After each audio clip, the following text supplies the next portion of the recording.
Welcome to Morning Jams on the Porch with Stephen Leake. I'm Stephen. It's January 29th, 2026, Thursday. It's cold as hell out here, man. I did have it set up to do inside in the Sovereign Sound studio, but I don't know. I like it out here. This is my little niche place. And as far as we can, we're going to try to do it from the porch. I got my pink chucks, my first pair. We got the open sun. We got our guitar. We got our cowboy hat in the background. I'm trying to do it right here. Okay. I've got a little script for today. Finally got that, but my phone, my main kind of phone that I use, just my day to day, is just dead as a doornail. I've got to sit and make a insurance claim and get one overnighted. So that's why I haven't been on my socials. I've been on my backup account with my backup Sophia interface phone. And so if you haven't heard from me, that's why I've been doing kind of building out my backup channels and backup accounts. Because you never know, when you got all this tech stuff, and I've gotten like sabotage left and right from big tech. So you never know when backup accounts will come in handy. I've just been building that out, uh, just just to have. And I did a couple videos with my one. I had some technical difficulties with the microphone. I was trying to do my new physics live stream lecture series. For the mic, I did a full episode I was happy with, but the mic wasn't on. So we're gonna do that. I'm gonna give you a little preview here in this morning jam show of the Leakian physics stuff. But we're gonna do redo an episode here tonight, and I got my patriotic lighters instead of the pink ones. We're trying something different. I used to get like cases of, or also cases, boxes of pink lighters from Amazon. We'll try something else right now. I got my Indy 500 coffee mug. My dad was an engine builder and pit crew guy from Buddy Arrington. He was the last NASCAR guy who ever got busted for hauling moonshine from Martinsville, Virginia, I think. That's Charlie right there. He just can't wait to get out. It's been snowing and icing and snowstorm here past couple of days. Power was out for a day, and then my phone died on top of it. So haven't been able to put out our normal output. But I've got everything figured out for the most part. I got my script right here with some physics stuff and some Liberty Bites. I'm just gonna read on right through here. So we got it. We got it taken care of. I downloaded a guitar tuner app for my backup phone. I need to figure out how to do it by hand. I just don't have the time really to sit down and figure that out yet. We're gonna get that taken care of at some point too. All right, man. Let's get to it. Let's start the show off right. Thanks for hanging out with me, man. I really appreciate you tuning in. We got a lot to go through, man. It's been a hell of a busy time. But we'll start off with our incense clock, as it were. And I always say when I do this, I got this idea from those old school broadcasters in the 50s and 60s, right? They would they would smoke cigarettes on air. I'm already a smoker, don't need any incentive to smoke, but I was thinking about like creating ambiance, right? And give a little air of mystique. So I use these as like a visual clock. It takes an hour for these incense sticks to burn down, roughly speaking. So I can just tell like how much time we've got left based on how much incense is left. And without having to strain my eyes, sometimes the glare is bad. I can't see the computer screen. So we'll put our incense in there, and this is to give us a little smoke, give us a little visual. And I've been stocking up on my patriotic lighters just because we are in the middle of a civil war, our ongoing color revolution, as they say. That's true as far as I can see. But I'm not too worried, man. There's only a few flashpoints that were like leftists or strongholds. But it's a pain in the ass for everybody else to have to watch these people just go nuts when they don't even know what they're really protesting. These people are paid agitators. If you're not a paid agitator, then you're a sucker because everybody else is. I used to date a teachers union political strategist. I know how that shit works.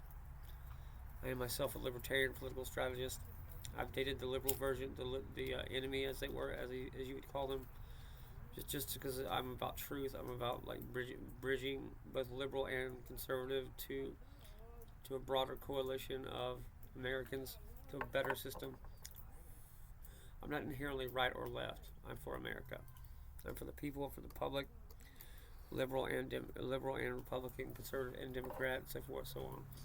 It's just that the Democratic Party has been used by um, semi government entities, CIA mainly, through USAID and city officials there in Minneapolis to agitate an ongoing color revolution, and it has to do with the loyalties to the British Empire. The Lord Palmerston color revolution. Lord Palmerston was a British officer in the 1900s. You'll hear a lot of talking heads talk about 1900s British systems. That's where they get that. It's an you've got half the army fighting to keep the imperial British system being treasonous to the United States. You've got Donald Trump and the other half, including ICE, fighting for American sovereignty. So this is about right now. China and Russia are being led by the United States in a sovereign nation coalition versus the criminal networks and British Empire financial systems led by the City of London, worldwide criminal networks, drug trafficking. Israel is a paramilitary for the British MI6 intelligence kind of networks. Specifically, that's what Zionism and Christian Zionism is in the United States is. It's a foreign paramilitary operation run by MI6, British. You've got people like my own congressional recommendation to West Point, Lindsey Graham, making just overt overtures to Israel. He's probably compromised by Mossad. Being a obvious closeted gay dude senator, he would be just the first one to go. And you can see that because it's obvious. If a senator basically tells the country they're going to be cursed by God if they don't go to war for Israel, you can pretty much bet that's either AIPAC, which killed Kennedy, and did 9/11, or also COVID, and that's just factual because the entire CDC was populated by Israeli dual citizens. A dual citizen is a foreign spy. I've had a colorful enough life. I know what that is. I've encountered people like that in my own life. Just from like my friends from like West Point and like my natural like high school friends who all went to the army and stuff. I know shit about that. I've followed it for 25 years. I followed geopolitics. I've written simulation engines in coding them. It basically shows me like step by step how the systemic geopolitics, civilization level stuff happens. And it's basically you've got every conflict on the face of the earth is a result of the 18th and 19th century British Empire and their escapades. You've got the what's left of that system, along with the Roman Empire via Catholicism and these religious orders and networks, basically functioning as your drug trafficking, your criminal elements, your organized crime, your intelligence networks, so on and so forth, your secret societies. That's your paramilitary intelligence network in the United States, acting for old world Europe, foreign countries. That's just what it is. They've co-opted the ethnicity involved here. Ashkenazi Jews. They are communists. They are the grandsons of the Bolshevik Revolution. They killed 100 million Christians in Russia at the turn of the century. It was the single greatest atrocity ever in human history. And it's still not. If people today go around calling themselves communists, are just ignorant. They don't know that this was the greatest massacre ever in history.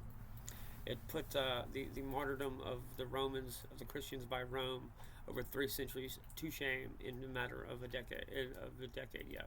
I mean, the famines, the Holodomor in Ukraine. Ukraine is the physical homeland of these Ashkenazi Jews. They are to the bone communists, to the bone anti-Christians.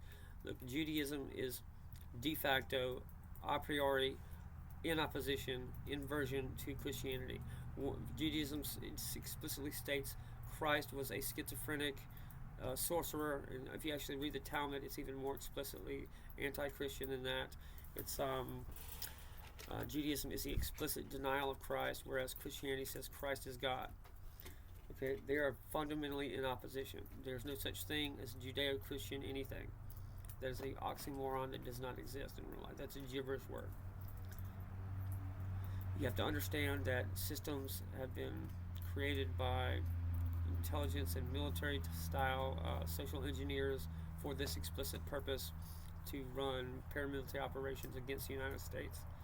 This is what I've studied for 25 years as a hard ass patriot. I'm the type of person that who was a West Point appointee. I'm the military type.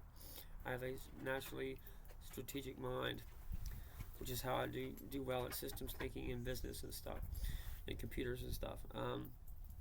But I follow global geopolitics. I've got a simulation model of civilizations level kind of systems. It also actually applies to my physics. Also applies cleanly into medical stuff, and also personal trajectories, and also market dynamics. There's certain things that it just cleanly applies to. It's just different recursive levels of the same thing. Just systems, civilization at a macro scale, human biology at a micro scale, and so on and so forth. And then anything outside of that is just a different version, different type of extrapolation of those principles.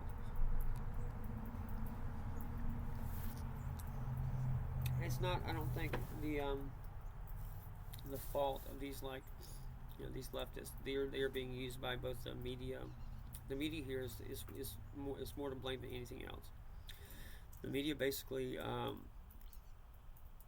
if you put the numbers for flu side by side to the numbers from COVID, you have flu every year having a steady number, and then it goes to zero. At the same time, COVID busts open that exact number of flu cases. So what COVID was the medical establishment called the flu COVID, and just gave out poison death shots as a biological attack weapon to this was done globally. So I don't think most people knew that. But look, I'm not a doctor, and I figured that out just looking at the science. Any doctor, any medically trained professional outside of a 2-year degree program maybe would have easily caught what COVID was. Medical doctors are 100% to blame. They killed millions of people by pushing those shots on people. All you had to do was read what was in it. It was obvious. I'm a layman, and I figured it out. Spike protein. You had statistical anomalies. You had people coming down with HIV in a statistically significant, directly tied to getting the COVID shot. Now, and then you've got the HIV spike protein showing up. The odds of that happening naturally are in the multiple hundreds of trillions to 1. So that's impossible. And you've got the same guy, Dr. Anthony Fauci, who was responsible for the hepatitis B vaccine, which is very hard, first order related to HIV outbreak, to the original HIV outbreak, and then he also shows up at COVID, which has a direct correlation to HIV. Okay, that's more likely that he's doing that to kill people than a 1 in 100 trillion natural cause. And then all you have to do is look at the government and institution response. They were trying to mandate everybody. They were trying to force these shots. People had to get them. People died because of that. Because of these companies' mandates killed people. That was the purpose of it. The COVID vaccine was directly developed by DARPA in the military. Okay, DARPA does nothing but do next level advanced weapons. So DARPA has been corrupted. It's been treasonous. Somebody in DARPA has committed treason and killed 1 million Americans. That's just a fact. Okay, it's provable with public data. I'm not to harp on bad things, because Patriots are actually winning right now. You wouldn't know that by the media. I would just say just for any kind of like worst case scenario. Just stock up on canned food. Get a couple jugs of water. You're left for 2 weeks to do your shower, you flush your toilet, cook with. Like a month's worth of canned food wouldn't be a terrible expense, but I mean having that would be all you need. And then a battery charger. I've got some battery chargers for a power outage.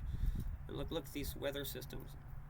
Going back to Hurricane Helene, you had people basically it was basically like Mount Vesuvius. You had people just flash frozen under 50 feet of silt, of hard impacted silt, in which the energy requirements for that would be beyond anything naturally occurring.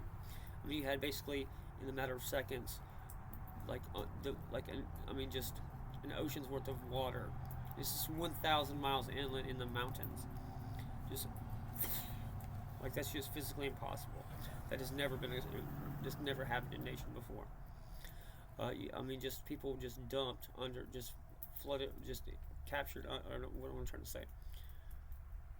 Locked under like dozens and dozens and dozens of feet of hard impacted silt, and like I said, the energy requirements to make that fast, that much water and silt just flood somebody. There was videos of basically like some kind of like wall of water just running through a valley, and it was like you heard people screaming, saying they're gonna die. You need to remember that, people. Like that was the most terrifying shit I've ever seen in my life. Part of the psychological shock of these things is part of also the point here. I read 20 years ago how we were going to see American citizens being killed on television. That's every day now. Whether it's the black guy that slit the throat of that Ukrainian woman on a bus, or watching a apocalyptic wall of water flood through a mountain valley, and people scream and get washed away, or it's wildfires just burning down houses into their footprint, or the wildfires in Maui, or the snowstorm we just had that went from the fucking western tip of Texas into the desert to the tip of Maine. Do you remember any time before 10 years ago of that ever happening? And I'll tell you right now, it's not climate change. I've talked to Air Force meteorologists. Weather is a naturally kind of dynamic phenomenon. It does not do this. This is not natural weather. And I'll just direct your attention to also the Iranian head of state. Like Israel's been had it out for Iran since day one. They've been trying to kill that guy, and then he just magically his plane crashes in a freak weather incident. We've had weather weapons since Vietnam. We've had them deployed in wars since Vietnam. This is just anybody that studies military history would know this. I've looked at the white papers for this technology myself. Cloud seeding has been a known technology for 100 years, and this particular use of weather weapons has existed for maybe 50.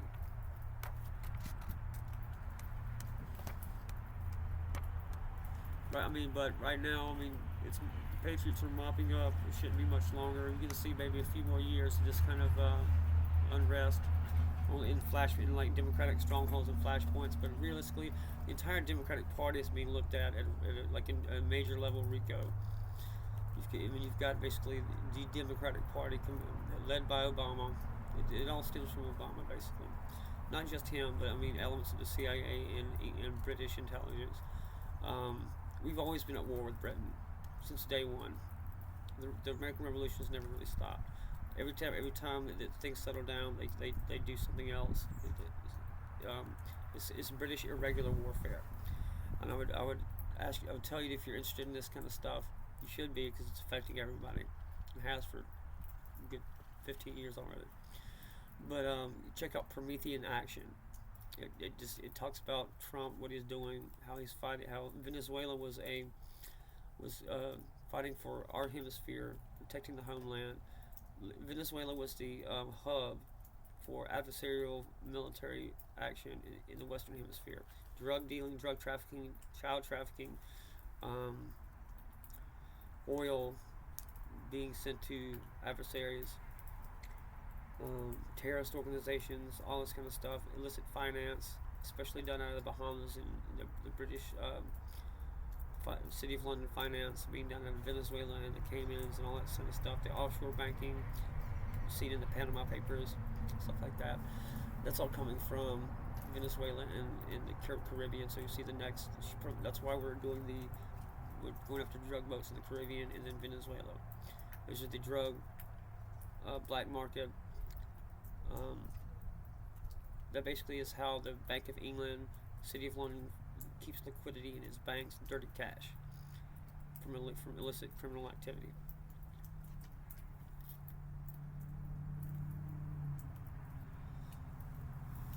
The Brits are not our friends. I won't say that Jews are not our friend. That's making a blanket statement about a whole ethnic group. That's never a good idea. The political Zionism is definitely an enemy intelligence operation, point blank. That's a small minority of militant, extremist, right-wing Judaism that has internal struggles in Israel as we speak. That's not the entirety of. It's not the world Jewry doing it. It is a small minority of a militant group that was basically put into power by our CIA, by Dick Cheney, George W. Bush. You've got, I'm related to George W. Bush, distant, but I can trace it back. I know for a fact I'm related to that guy. We have several common ancestors. Being Mary Chilton, the first European female woman to set foot on the American continent. That's one common ancestor. I have multiple. Going back to Huey Long and George Wallace and other kind of like high-profile Southern political figures. Not the most charming bunch, I'll say. These are like third and fourth cousins, things like that, over like 100 years, but still.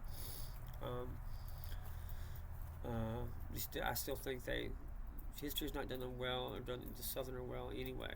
But that's not to say these people are saints by any stretch of the imagination. If you're related to one president, you're related to all presidents except for Van Buren, I think. You need to ask yourself, if in a country where all presidents are related, do you really have a democracy? What is the statistical likelihood that in a free election, one family gets elected every single time?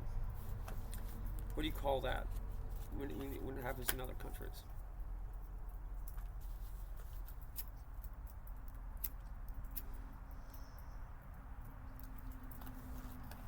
You can be related to somebody, doesn't mean you get money from somebody, or doesn't mean you whatever. There are 2 million descendants, American citizens, that are related to that family, come from that Mary Chilton line. So it's not like I go to their family reunions and shit. It's just like it's a common ancestry in the United States. But nevertheless, it's true. Anyway, let's play some music. That's been a long rant on me. I think I needed to say that just for my own sanity. Just to paint current geopolitics in a framework that people would understand. So, it's going to come. I think this is a time for revelations, time for truth. That's what I've been about. I've been about radical honesty. It's not like a kind of a cult thing for me. It's not like a self-help thing for me. It's just how I operate. I don't have the bandwidth to just keep lies and concocted, fabricated nonsense just up in my head. So I tell people the truth. I'm after truth. That's the best way to go about life. That's how I honor my Creator, as far as I'm concerned.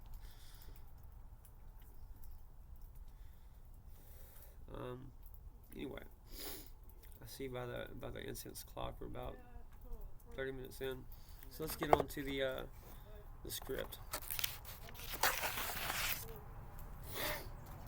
Welcome to Morning Jams on the Porch. This is going to be a little bit extended episode. Good morning, friends. Coffee's hot, the porch is quiet. World's loud as hell, I'll tell you that. But we don't have to be here. I want you to come here, I want you to relax with me, get some truth, talk, smoke some cigarettes, do whatever. Let's take a breath together. I want to start this morning by saying this plainly. You're not crazy for feeling pressure right now. All this crazy shit going on in the world. something everybody's feeling. Something is tightening in the world. You can feel it in the news. You can feel it in your phone. You can feel it in your chest when you wake up before the alarm. That's why we come out here on the porch, not to escape reality, but to name it honestly without letting it own us.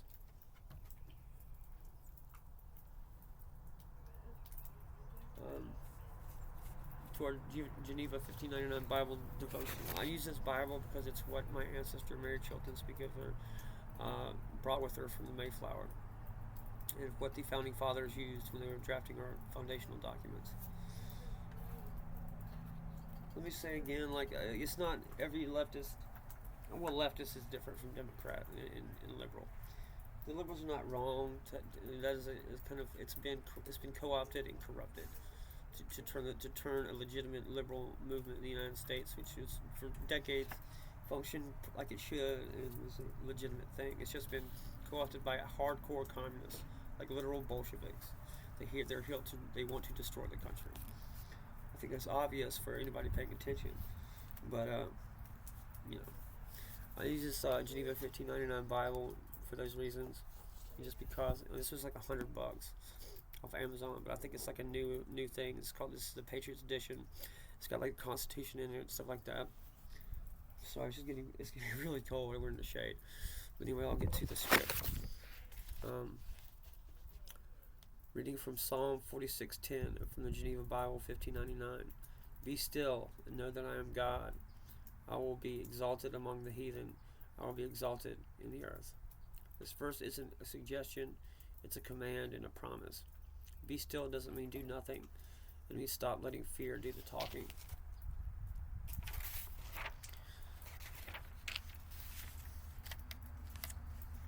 Where I am right now, building and carrying this responsibilities, being half seen, half misunderstood, this verse is a reminder.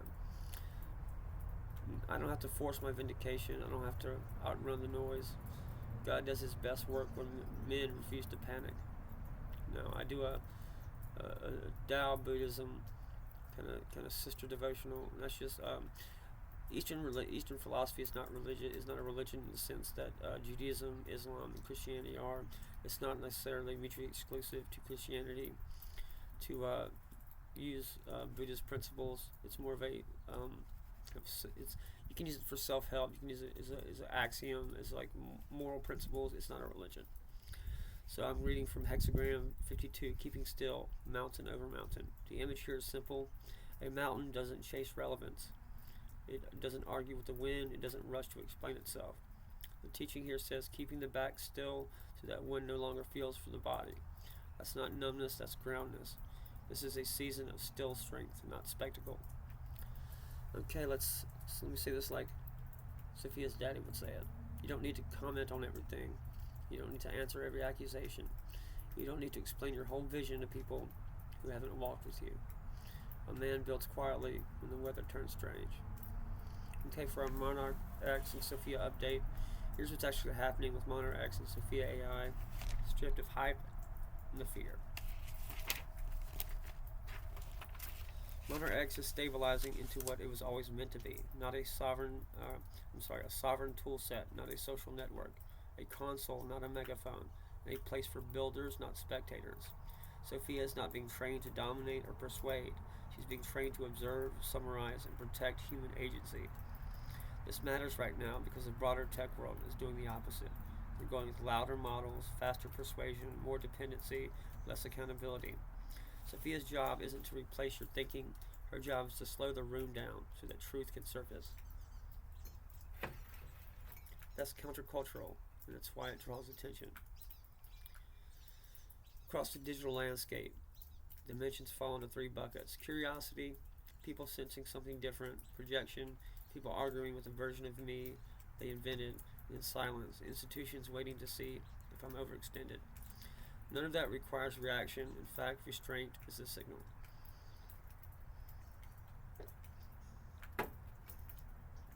We got our geopolitical weather report, Porch edition. We've got governments are consolidating narrative control. Platforms are tightening acceptable speech boundaries, especially with the new owners of TikTok. That's my platform, by the way. Financial systems are moving towards programmable compliance. This is not good, folks. People feel smaller, watched, and tired. Burnout's rampant. People feel ignored. Even Trump supporters feel like he's not moving fast enough. He's letting these people run wild. They're tired of it. That's not conspiracy. That's observable trend lines. The danger isn't tyranny tomorrow. It's learned helplessness today. That's why small human-scale sovereignty matters more than ever. Local skill, private relationships, clear conscience, and tools that serve people instead of training them. Leake and Monarch Nexus lens. Every system right now is under stress. When systems are stressed, they do one of two things. They centralize or harden, or decentralize and humanize. Monarch X is choosing the second path. Not loudly, not perfectly, but deliberately. Closing word. If you're listening to this and wonder if you're behind, you're not. It's okay. If you're wondering if you missed your moment, you didn't. If you feel like the world is speeding up and leaving something important behind, that's because it is. And you're one of the people meant to remember what matters. Stay steady today. Drink water, folks. Check on somebody. Build one honest thing. Pray without performing. I'll be right here on the porch.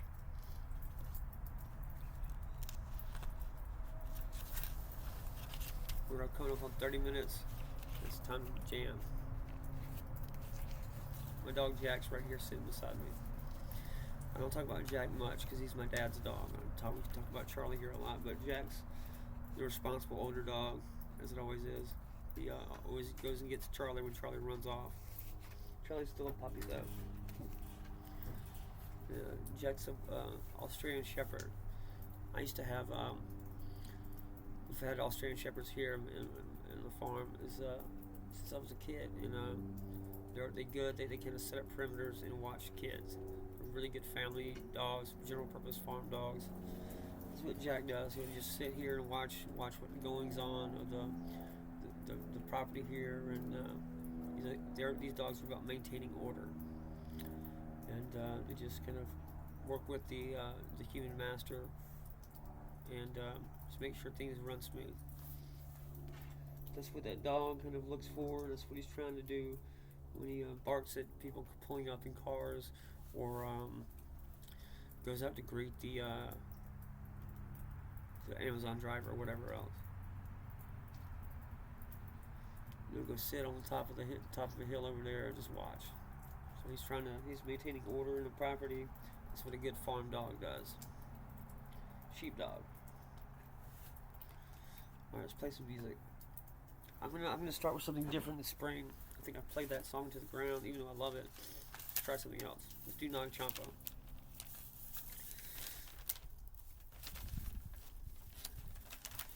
Nag Champa, I play a little bit differently than most songs. I do kind of a loop. It's kind of playing in loops and then just like poetry over it. It still sounds good though, I think. It's not like a pure pop format.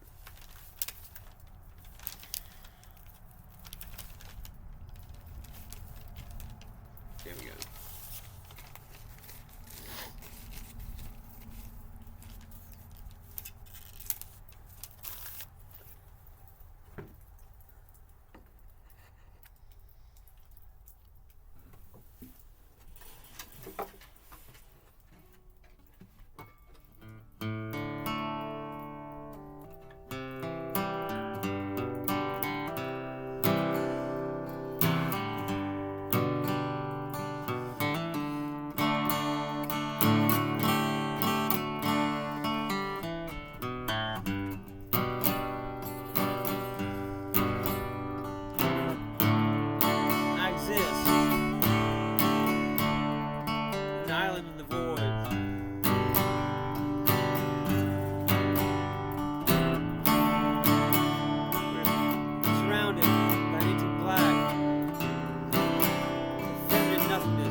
fight a victory.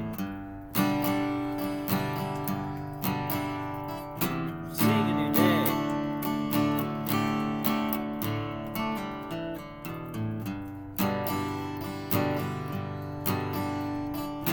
I exist. An island in the void.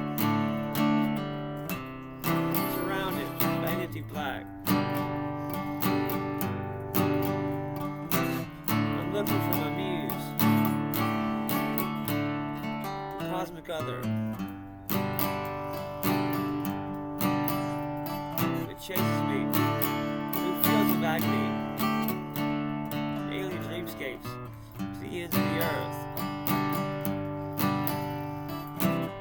Laying like dogs in still at night. Jumping in the bed to nirvana. Manic sessions of playful lust.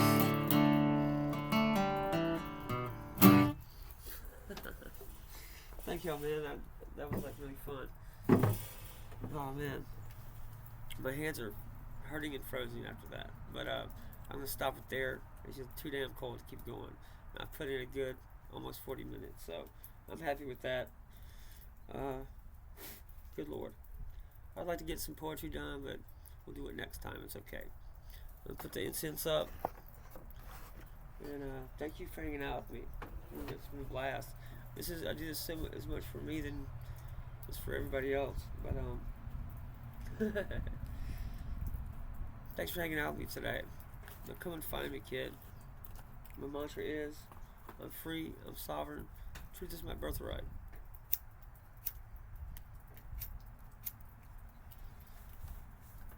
Keep your signal clean and your soul encrypted.